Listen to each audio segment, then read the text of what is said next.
For more on this, we're now joined by Dr. Imtiaz Sooliman, founder of the Gift of the Givers, and he joins us for this conversation via our video link. Dr. Imtiaz, thank you so much for joining us here on the Late Edition. Perhaps let's start off here. What are your thoughts when it comes to the tragedy that has struck the people of Morocco?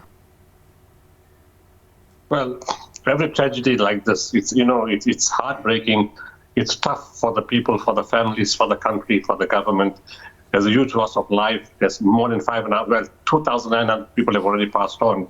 There's more than 5,500 people injured. And, if there's people still missing in the rubble, we don't know whether they're alive or deceased.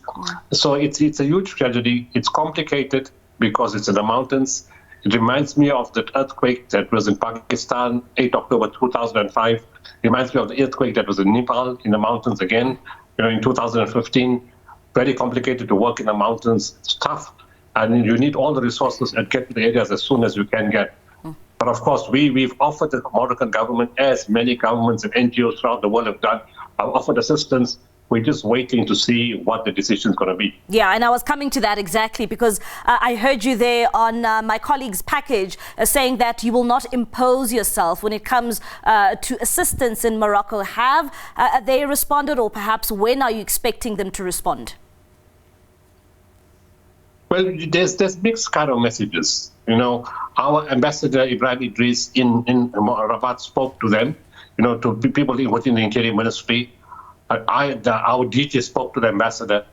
People from intelligence, Inspector General of Intelligence spoke to the ambassador and the deputy ambassador. I spoke to the deputy ambassador.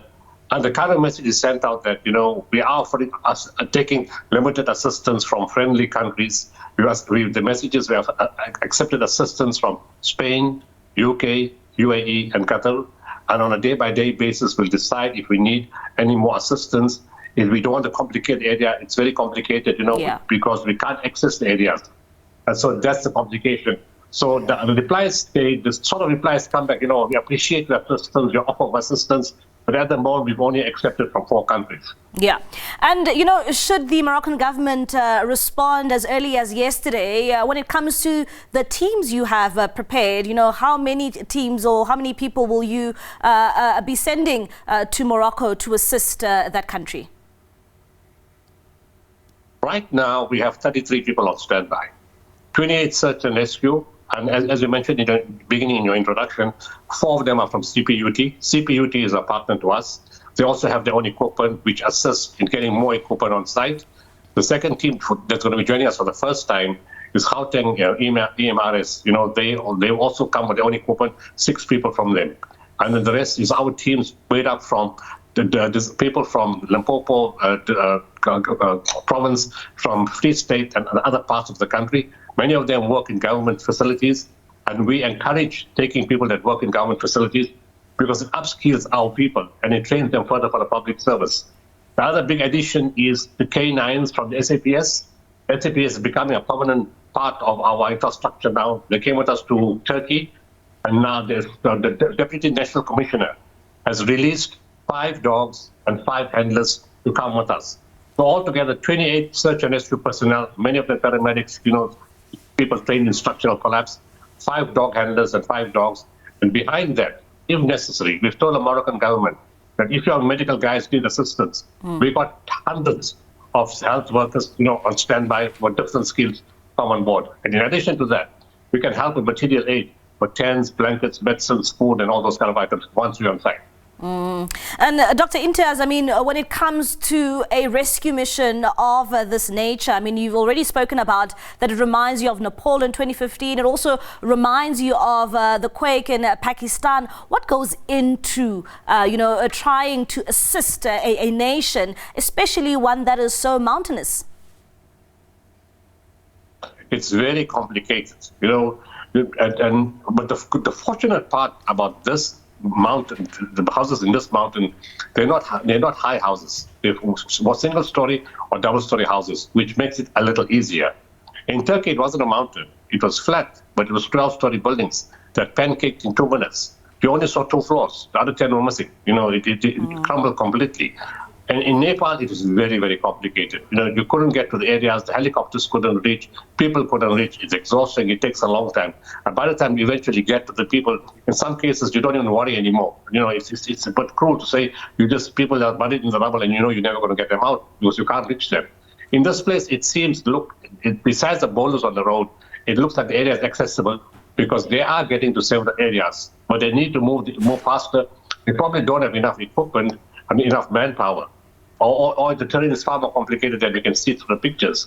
But every day they are making some progress. And the offer we've made, we mentioned in the beginning, is we're not imposing ourselves on you. We certainly don't want to come and be a burden on your head. But if you need assistance, and by the time you open those roads, your armed forces are going to be exhausted because it's tough going and working through rubble. And secondly, emotionally, it's hard to see people coming out from the rubble either in distress or deceased. And worse than that is the people around, who call you and say, my son is caught up in a building, my baby is right there, my family is caught up, and everybody calls you at the same time. It's very emotionally exhausting.